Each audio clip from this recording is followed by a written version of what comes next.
Kita lanjut bahas BTTH Dunia Para Dewa episode ketiga. Oke lah, nggak usah banyak mang-ming-mang. Kita langsung masuk aja ke pembahasan.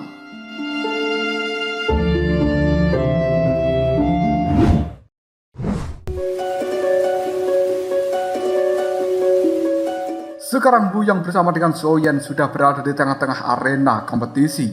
Tanpa ragu lagi, Wuyong mengeluarkan energi dari dalam tubuhnya dan dia pun berkata, anak baru, kau benar-benar berani menantangku. Aku akan memberikan sebuah pelajaran yang berharga." Sementara Soyen hanya tersenyum dan dia pun menimpali, "Jangan sombong dulu. Jika tidak, nanti kau akan malu sendiri." Mendengarkan ucapan dari seorang Soyen membuat Wuyong langsung emosi dan dia meledakkan Douki yang cukup luar biasa dari dalam tubuhnya. Selama ini tidak ada yang berani untuk memprovokasi seorang Wuyong, tapi Soyen, si bocah baru, benar-benar tidak tahu diri berhadapan dengan siapa. Di sisi lain, setelah Xiong Yuan selesai memberikan penjelasan pada pemuda yang berada di sampingnya, dia melihat keberadaan dari Soyen yang sudah tidak ada di tempat ini, dan kemudian Xiong Yuan menggunakan energi pelacak untuk menemukan Soyen. Dia lalu bisa merasakan aura dari Soyen sudah ada di arena kompetisi. Hal itu membuat seorang Xiong Yuan cukup panik dan tiba-tiba dia mengatakan, "Kenapa Soyen pergi ke arena pertandingan? Aku khawatir ini bukanlah hal yang baik." Tanpa ragu lagi, Xiong Yuan pun mulai menyusul ke tempat dari Soyen. Sementara Soyen yang sudah menghadapi seorang Wuyong, kali ini dia tiba-tiba saja berkata, "Tubuh Kaisar Api." Dalam seketika Soyen langsung diselimuti kekuatan api yang luar biasa dan tubuhnya berubah menjadi tubuh api raksasa dengan naga-naga api yang berputar di sekeliling tubuhnya. Wuyong juga tidak ingin kalah dari Soyen. Dia telah mengaktifkan tubuh Dodinya dan juga berubah menjadi tubuh raksasa yang besarnya sama seperti Soyen. Pada akhirnya Wuyong pun melepaskan tinju dari tubuh Dodinya. Sementara Soyen juga memberikan balasan menggunakan tinju apinya. Dan kemudian diar, kedua tinju itu pun saling bertabrakan satu sama lain. Keduanya kemudian terdorong mundur. Soyen hanya tersenyum. Sementara wajah Wuyong penuh dengan keterkejutan. Dia berkata, "Apa? Mustahil. Bocah ini hanya berada di tahap awal bintang 1 Dodi, tapi bisa menangkis serangan tinjuku." Secercah rasa takut telah muncul di dalam hati dari seorang Wuyong. Tampaknya Soyen ini tidak bisa dianggap remeh. Detik berikutnya Soyen kembali berteriak, "Telapak penciptaan agung!" Hanya dalam seketika, telapak tangan Soyen berubah menjadi telapak tangan raksasa dan kemudian melesat dengan cepat menuju ke arah dari Wuyong. Tidak ingin kalah dari Soyen, Wuyong juga langsung mengatakan, "Tombak penyakit kaisar." Di tangannya telah muncul sebuah tombak yang besar dan kemudian dia juga melemparkan tombak ini pada telapak tangan yang cukup besar dari Soyen itu. Akhirnya diar, tabrakan pun terjadi. Telapak tangan api raksasa milik Soyen dihancurkan oleh tombak penyakit kaisar dan kali ini tombak itu masih melesat menuju ke tempat dari Soyen berada. Namun tiba-tiba saja sebuah pedang hitam besar muncul di depan Soyen, lalu dang! Tombak itu pun menabrak pedang hitam dan membuatnya terpental. Menyaksikan adegan seperti ini, raut wajah Wuyong sekali lagi terlihat sangat jelek. Dan tepat ketika dia akan meluncurkan serangan yang lainnya, tiba-tiba terdengar suara raungan marah. "Berhenti, Wuyong! Apa yang kau lakukan? Jika kau berani bergerak untuk memberikan serangan lagi, aku tidak akan pernah mengampuni dirimu." Wuyong pun kemudian melihat pada siapa yang telah berbicara. Dan saat dia mengetahui bahwa itu adalah Xiong Yuan, Wuyong hanya bisa menyembunyikan senjata tombaknya dan dia tidak lagi berani untuk memberikan serangan terhadap Soyen. Ekspresi kemarahan nampak jelas di raut wajah dari Xiong Yuan ketika dia melihat pada seorang Wuyong. Hal itu membuat Wuyong hanya bisa menundukkan kepalanya dengan perasaan ketakutan. Menyaksikan hal seperti ini, Soyen tiba-tiba saja mengatakan, "Kakak senior Xiong Yuan, tenanglah. Saudara Wuyong ini hanya berlatih tanding dengan diriku dan tidak bermaksud untuk menyakitiku. Tolong kakak senior, jangan salahkan dia." Mendengarkan ucapan dari seorang Xiaoyan membuat raut wajah Wu Yong penuh keterkejutan, tidak menyangka bahwa Xiaoyan akan membela dirinya. Sementara Xiong Yuan kembali mengatakan, "Xiaoyan, kau tidak perlu melindungi dia. Aku sangat mengenal karakter dari bocah ini. Wu Yong, apakah kau tidak tahu bahwa orang ini berasal dari klan Xiao? Berani-beraninya kau menyinggung dia." Seketika raut wajah dari seorang Wu Yong langsung pucat ketika dia mengetahui bahwa Xiaoyan yang baru saja dia lawan adalah orang yang berasal dari klan Xiao. Gemetaran mulai menyebar di seluruh tubuhnya kali ini. Jika sampai dia benar-benar melukai Xiaoyan barusan dan anggota dari klan Xiao lainnya datang ke tempat ini, bahkan Kaisar Ming dan juga leluhur dari klan Wu Yong tidak akan bisa memberikan perlindungan padanya. Xiaoyan melihat pada Xiong Yuan dan kemudian dia mengatakan, "Sudahlah kakak senior Xiong Yuan, tidak perlu memperpanjang masalah ini lagi." Sementara Xiong Yuan menatap pada Wu Yong sambil mengatakan, "Untung saja Xiaoyan tidak menyalahkanmu. Jika tidak, mungkin kau tidak akan bisa berdiri lagi di depanku. Namun, kau tetap harus mendapatkan hukuman. Pergi ke lembah iblis selama 1 tahun sebagai hukumanmu atas kelalaian kali ini."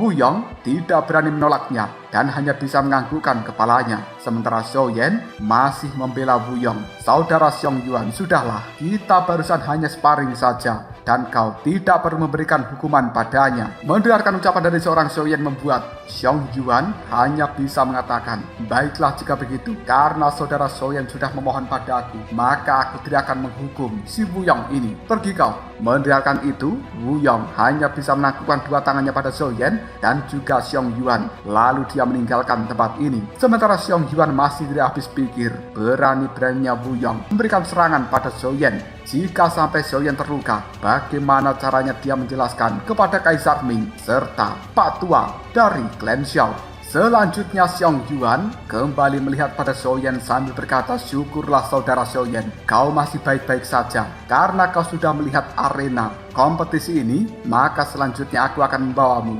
menuju Istana Teknik Dao dan juga Aula Kemajuan." 1 hari penuh, Xiong Yuan telah memperlihatkan berbagai tempat-tempat penting di dalam lembah Tianming ini pada Xiaoyan. Dan detik berikutnya, senja pun tiba. Ini merupakan hari pertama Xiaoyan berada di dalam benua Dodi. Tapi dia sudah kangen dengan istri dan juga anaknya yang berada di benua Doki. Xiaoyan kemudian pergi ke wilayah dari platform bintang dan dia berbaring di tempat itu sambil melihat bintang-bintang yang berada di langit. Tidak lama kemudian, Xiong Yuan muncul kembali di samping Xiaoyan dan dia pun berkata, "Saudara Xiaoyan, sebenarnya apa yang sedang kau pikirkan?" Xiaoyan segera tersenyum dan kemudian dia menimpali, "Saudara Xiong Yuan, apalagi yang aku pikirkan? Tentu saja aku memikirkan rumah. Jangan bilang bahwa dirimu tidak merindukan rumahmu." Mendengarkan kata-kata dari seorang Xiaoyan yang membuat Xiong Yuan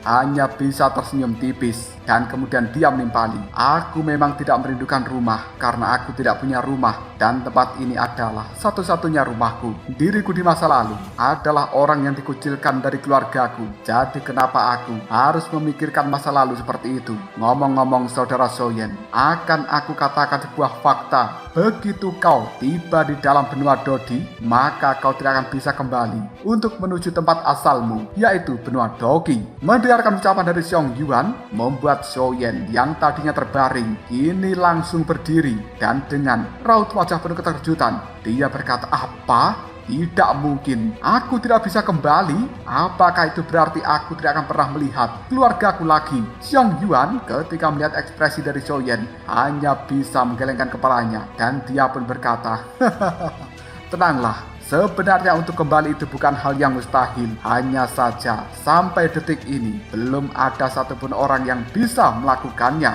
Xiaoyan ketika mengetahui masih ada secercah harapan, dia pun segera bertanya, "Saudara Xiong Yuan, jika memang ada caranya, tolong beritahu pada diriku." Xiong Yuan terdiam sejenak sebelum pada akhirnya dia mengatakan, Saudara Soyen, sebenarnya untuk bisa kembali ke benua Doki itu sangatlah sederhana. Kau hanya perlu melampaui kekuatan Dodi. Namun sayangnya, dalam puluhan ribu tahun ini hanya ada satu orang yang bisa melampaui kekuatan Dodi. Dialah pencipta benua Dodi. Kau paham kan seberapa sulitnya untuk bisa melampaui kekuatan Dodi itu? Mendengarkan penjelasan dari Xiong Yuan ini membuat Soyen merasa cukup lemas. Dan dia pada saat itu berkata, apakah semuanya sudah berakhir? Soyen juga mengetahui informasi yang telah diberikan oleh Kaisar Ming sebelumnya, betapa sulitnya untuk bisa melampaui kekuatan Dodi. Soyen menjadi cukup murung ketika dia memikirkan tentang hal ini. Dan di dalam hati dari Soyen, dia merasa kekuatan Dodi cukup terkutuk. Untuk apa dia kuat jika dirinya bahkan tidak bisa bertemu kembali dengan keluarganya? Setelah beberapa saat Soyen merasakan sebuah keputusasaan, tiba-tiba saja semangat kembali bangkit dari dalam hatinya dan dia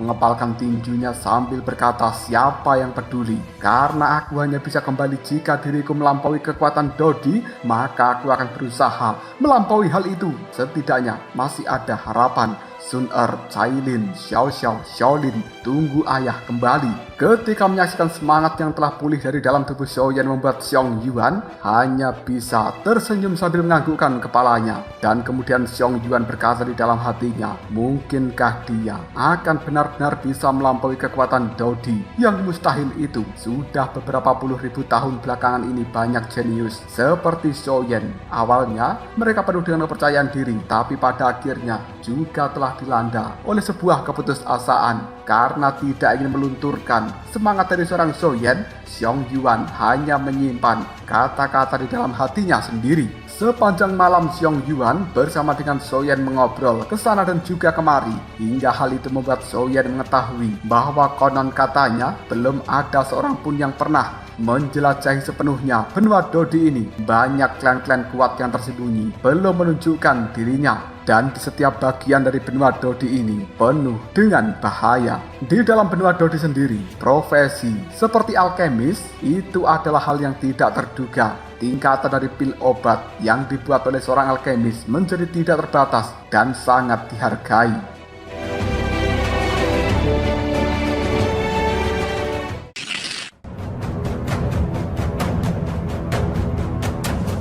Pada akhirnya, Soyen juga mengetahui bahwa di dalam benua Dodi ini terdapat api-api yang luar biasa, dan itu bahkan lebih kuat jika dibandingkan dengan api surgawi. Api ini sendiri bernama api ilahi. Menurut info yang didapatkan dari Xiong Yuan, di dalam benua Dodi terdapat 3 keajaiban. Yang pertama adalah api ilahi itu sendiri. Yang kedua adalah roh hantu. Sementara yang ketiga merupakan segel spiritual. Ketiga keajaiban itu memang ada, tapi tidak bisa dicari. Hanya mereka orang-orang beruntung yang akan bisa mendapatkan ketiga keajaiban tersebut. Percakapan ini membuat Soyen akhirnya menyadari bahwa ujiannya kali ini mungkin memang tidak mudah. Pagi hari pun telah tiba. Soyen bersama dengan Xiong Yuan turun dari platform bintang dan mereka melihat banyak murid dari lembah Tianming sudah berkumpul di alun-alun untuk melakukan sparring satu sama lain. Ini adalah kebiasaan yang dilakukan oleh para murid dari lembah Tianming. Berbagai jurus dan juga teknik telah mereka keluarkan hingga menjadi sebuah acara sparring yang cukup meriah. Soyen juga menyaksikan hal seperti ini dan dia cukup menikmatinya. Di dalam kemudian, seorang pemuda yang cukup tampan dan bernama Mu Feng mendekati Soyen bersama dengan Xiong Yuan. Tiba-tiba saja Mu Feng pun mengatakan, kakak senior kedua, apakah ini adalah junior yang baru saja bergabung dengan lembah Tianming kita? Sebelum Xiong Yuan menjawab perkataan dari seorang Mu Feng, tiba-tiba pemuda itu melihat pada Soyen sambil mengatakan, adik junior, bagaimana jika kita berlatih tanding hari ini? Aku ingin melihat kemampuan seperti apa yang kau punya. Xiong Yuan tiba-tiba saja menimpali, sebaiknya kau jangan menindas binatang baru. Lebih baik kau bertanding dengan diriku saja. Aku juga ingin melihat seperti apa kemampuan yang sudah kau miliki. Raut wajah dari Mu Feng langsung berubah karena dia cukup takut dengan Xiong Yuan. Tapi detik berikutnya Soyen berkata, kakak senior Xiong Yuan. Sudahlah, tidak masalah. Karena senior ini telah mengundang diriku, maka aku tidak bisa menolaknya. Mendengarkan ucapan dari seorang Xiaoyan membuat Xiong Yuan hanya bisa menarik nafasnya panjang-panjang. Dan dia berpesan, Mufeng, kau jangan sampai kelewatan dalam sparring kali ini.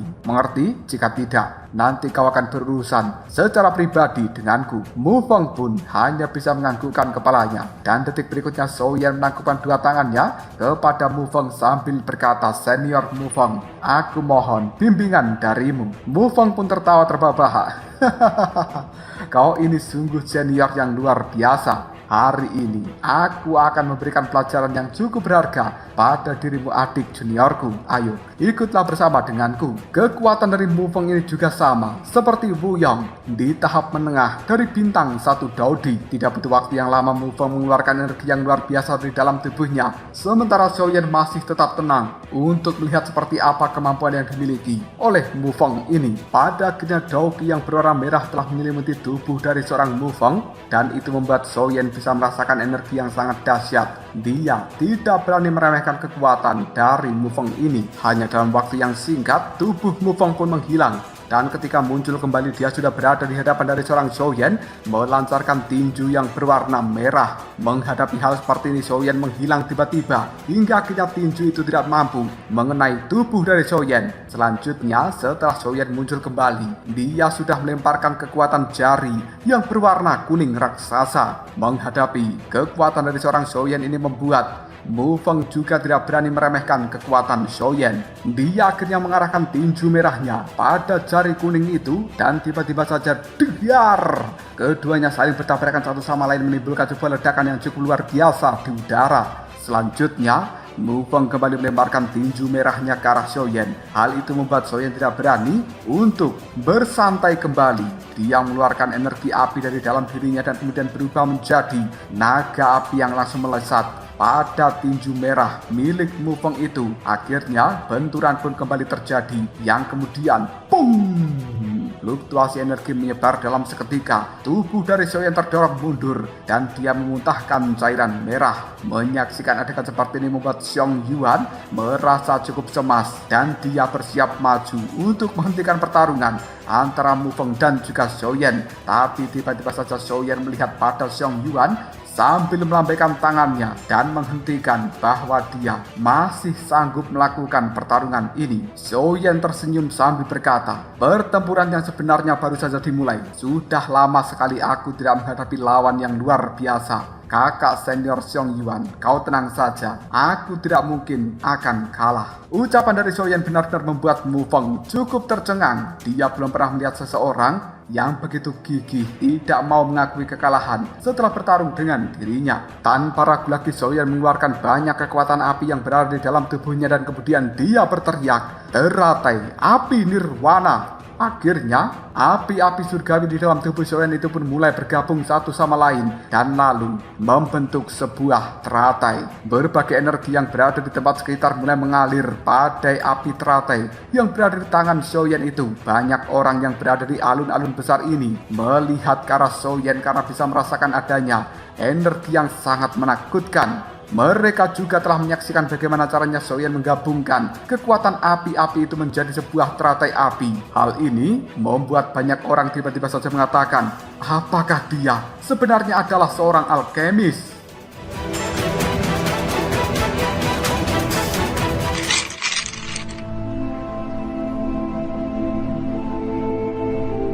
Bagaimanapun juga alkemis di dalam benua Daodi adalah sesuatu yang cukup langka. Dan hanya seorang alkemis yang bisa mengendalikan kekuatan-kekuatan api yang luar biasa itu. Selama ini semua orang mengetahui bahwa tidak ada satupun orang yang berani memprovokasi seorang alkemis kecuali itu adalah orang yang sangat bodoh. Mengetahui fakta bahwa Xiaoyan adalah seorang alkemis, kesombongan di dalam hati Mufeng secara signifikan langsung menghilang. Pandangan mata dari Mufeng menyipit dan dia bisa merasakan apabila Daoki di dalam tubuh Xiaoyan juga telah mengalami perubahan yang besar dalam seketika. Pada akhirnya, mau tidak mau Mufeng tidak berani bertindak gegabah untuk kali ini. Dia pun langsung mengeluarkan kartu traf andalannya. Tanpa ragu Mufeng berteriak, pasukan pembalikan kaisar. Sebuah cahaya keemasan mulai muncul dari tubuh Mufeng. Hal itu juga membuat kekuatan Doqi di dalam tubuhnya melonjak secara signifikan. Tidak ingin berlama-lama lagi, Xiaoyan langsung melemparkan kekuatan api teratai yang berada di telapak tangannya. Sementara Mufeng juga meluncurkan sebuah tinjuan dari tubuh emasnya kali ini yang kemudian dar. Tabrakan dari kedua energi itu telah menimbulkan ledakan yang luar biasa, membumbung tinggi ke arah langit. Bahkan asap tebal juga telah menyelimuti seluruh tempat ini. Orang-orang yang menyaksikan ledakan itu hanya bisa kabur satu sama lain, kecuali orang yang kuat seperti Xiong Yuan yang masih bisa bertahan menyaksikan apa yang telah terjadi. Setelah beberapa saat, asap tebal yang menyelimuti tempat ini menghilang sepenuhnya, dan kemudian hal itu pun menunjukkan dua sosok yang tidak lain adalah Xiaoyan bersama dengan Mufeng. Kali ini kondisi dari Mufeng, pakaiannya sudah hangus terbakar. Sementara Xiaoyan masih tetap santai, tidak terjadi apapun pada tubuhnya. Akhirnya semua orang menyaksikan bahwa pertarungan antara Mufeng dan juga Xiaoyan berhasil seri, dan itu adalah hal yang jauh melampaui ekspektasi semua orang. Tidak disangka bahwa Mufeng akan mendapatkan hasil seperti ini ketika dia melakukan pertarungan melawan bocah yang hanya berada di tahap awal bintang 1 Dodi. Pada akhirnya Mufeng menangkupkan dua tangannya pada Xiaoyan dan dia berkata, "Kekuatan saudara Xiaoyan memang luar biasa. Bolehkah aku bertanya, kekuatan api apa yang kau gunakan barusan?" Mufeng kemudian berkata di dalam hatinya, "Orang bernama Xiaoyan ini terlalu aneh. Jika aku tidak menggunakan seluruh kekuatan di dalam tubuhku, mungkin aku akan kehilangan satu tanganku." Saat ini, tangan dari Mufeng yang tadinya digunakan untuk berbenturan dengan api teratai sedikit gemetaran, dan ada rasa nyeri yang cukup luar biasa di dalam tangannya itu. Xiaoyan hanya tersenyum dan kemudian dia mengatakan, "Itu hanyalah kekuatan api biasa, tidak ada yang istimewa. Bagaimanapun juga Xiaoyan tidak akan pernah memberitahukan pada siapapun bahwa itu merupakan api surgawi yang berasal dari benua Doqi." Xiaoyan kemudian mengganti topik pembicaraan. "Senior Mufeng, Anda juga luar biasa. Mungkin lain kali kita bisa berlatih tanding lagi." Mendengarkan ucapan dari Xiaoyan itu membuat Mufeng hanya bisa menganggukkan kepalanya. Tiba-tiba saja sebuah suara tepuk tangan muncul dari udara. Xiaoyan yang mendengarkan hal seperti ini langsung melihat ke arah langit, dan tiba-tiba saja garis keturunan klan Zhou di dalam tubuhnya bergejolak. Ketika dia melihat orang tua yang baru saja muncul dan bertepuk tangan itu, tanpa ragu lagi Xiaoyan segera berlutut dan dia berkata, "Junior Xiaoyan memberikan salam pada leluhur." Orang tua yang berada di udara tiba-tiba menghilang dan muncul di hadapan Xiaoyan. Lalu dia mengatakan, bagus sekali. Aku tidak menyangka bahwa klan Zhou masih akan bisa menghasilkan seorang Dodi, dan kau adalah satu-satunya Dodi yang muncul dari benua Doqi selama 1000 tahun terakhir. Tidak perlu formalitas lagi, ayo ikutlah bersama dengan diriku kembali ke dalam klan Zhou." Xiaoyan segera berdiri dan dia menganggukkan kepalanya. Namun detik berikutnya Kaisar Ming juga telah muncul. Dia pun berkata, "Hei Pak Tua Xiao, dia telah dibawa kembali olehku. Meskipun dia merupakan keturunan dari klan Xiao milikmu, aku berencana menjadikan Xiaoyan sebagai murid dari lembah Tianming. Jangan berpikir untuk bisa membawanya pergi dengan mudah." Kaisar Ming telah menjemput Xiaoyan dengan susah payah, bahkan sampai harus menghadapi penyergapan dari Pak Tua Yiying yang berasal dari sekte Iblis Yi. Dan jika ditambahkan dengan Xiaoyan memiliki api surgawi, hal itu membuat Kaisar Ming cukup tertarik dengan sosok Xiaoyan. Ketika Xiaoyan bertarung dengan seorang Wu Yong, dia juga telah mendapatkan informasi seperti ini. Akhirnya, secara pribadi Kaisar Ming menyuruh agar Mufeng memberikan ujian kepada Xiaoyan, dan hasilnya, ya, Mufeng berhasil dibuat imbang oleh Xiaoyan itu. Kaisar Ming berpikir apabila Xiaoyan bisa menjadi murid lembah Tianming, pasti hal ini akan sangat menguntungkan dan juga meningkatkan kekuatan lembah Tianming di masa depan. Dia pun memutuskan untuk mempertahankan Xiaoyan ini.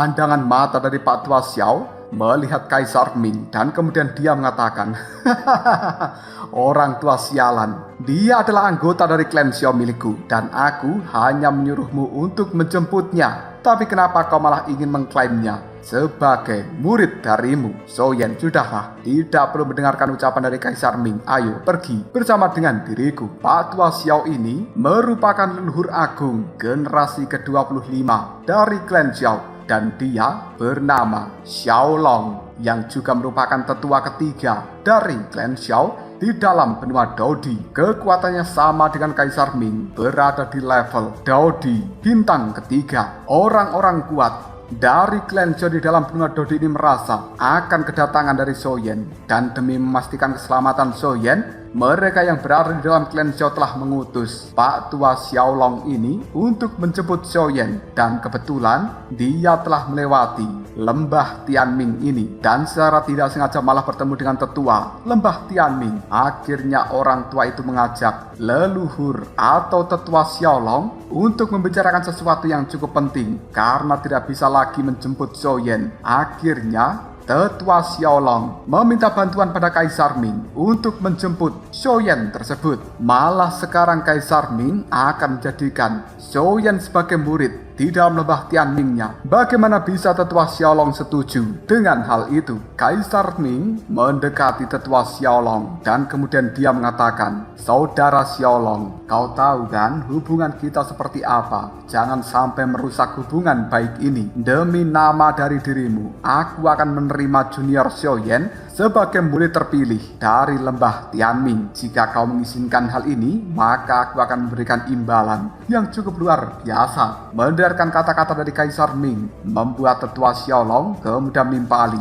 Siapa yang peduli dengan lembahmu yang hancur ini? Namun karena kita adalah teman lama, maka aku akan memberikanmu satu kesempatan. Hal ini akan diputuskan oleh Xiaoyan. Tetua Xiao Long dan juga Kaisar Ming sama-sama melihat pada Xiaoyan. Hal itu hanya membuat Xiaoyan cukup terkejut. Detik berikutnya dia terdiam sejenak sebelum pada akhirnya Xiaoyan membuat sebuah keputusan. Senior, leluhur, untuk masalah ini mungkin aku harus sedikit belajar di dalam lembah Tianming terlebih dahulu. Bagaimanapun juga Xiaoyan teringat dengan insiden ketika dia dicegat oleh kelompok Pak Tua Yiying. Tanpa adanya bantuan dari Kaisar Ming, mungkin Xiaoyan tidak akan sampai di tempat ini. Mendengarkan jawaban dari seorang Xiaoyan membuat Kaisar Ming hanya bisa mengatakan, baguslah, Xiaoyan, mulai sekarang kau akan menjadi murid terpilih dari lembah Tianming milikku. Segera setelah itu Kaisar Ming melambaikan tangannya dan sebuah batu biru kini telah muncul. Menyaksikan hal seperti itu membuat tetua Xiao Long tiba-tiba saja berteriak, orang tua Ming, sebenarnya kau cukup bermurah hati, bahkan rela mengeluarkan kompas bumi. Kaisar Ming kemudian melemparkan kompas bumi itu kepada tetua Xiao Long dan dia juga memberikan satu kompas bumi lagi kepada Xiaoyan. Memegang batu yang berwarna biru ini, Xiaoyan hanya bisa melihat pada Kaisar Ming sambil bertanya, senior, sebenarnya apa kegunaan dari batu biru yang bernama kompas biru ini? Kaisar Ming kemudian mengatakan bahwa batu kompas biru adalah sesuatu yang bisa digunakan untuk teleportasi. Pada akhirnya Kaisar Ming mempraktikkan hal itu. Dia bisa muncul dengan sangat mudah dimanapun dia mau menggunakan kompas bumi ini. Selama tempat itu bukanlah sebuah tempat khusus. Melihat apa yang dilakukan Kaisar Ming, Xiaoyan cukup terkejut dan kemudian dia berkata, sungguh menakjubkan. Benda ini benar-benar praktis. Dengan memilikinya aku bisa pergi kemanapun hanya dalam waktu sekejap saja dan tidak perlu membutuhkan kekuatan untuk terbang. Terima kasih banyak guru besar. Mendengarkan ucapan dari seorang Xiaoyan membuat Kaisar Ming hanya bisa tertawa. Dan kemudian Xiaoyan segera menyimpan batu kompas biru itu. Bagaimanapun juga ini adalah benda berharga yang hanya bisa diproduksi di dalam lembah Tianming. Sebagai murid terpilih, Xiaoyan tidak wajib untuk tinggal dan juga berlatih di dalam lembah Tianming ini. Pandangan mata dari leluhur Xiao Long melihat ke arah Xiaoyan dan kemudian dia menepuk bahunya sambil mengatakan, ayo, kau harus segera ikut bersama dengan diriku karena aku masih memiliki suatu hal yang harus segera diselesaikan. Xiaoyan hanya bisa menganggukkan kepalanya. Dan kemudian Tetua Xiaolong melambaikan tangannya, membuka celah dimensi yang berada di langit. Keduanya pun memasuki tempat itu dan meninggalkan lembah Tianming karena Tetua Xiaolong akan membawa Zhou Yan menuju ke tempat dari kediaman klan Xiao.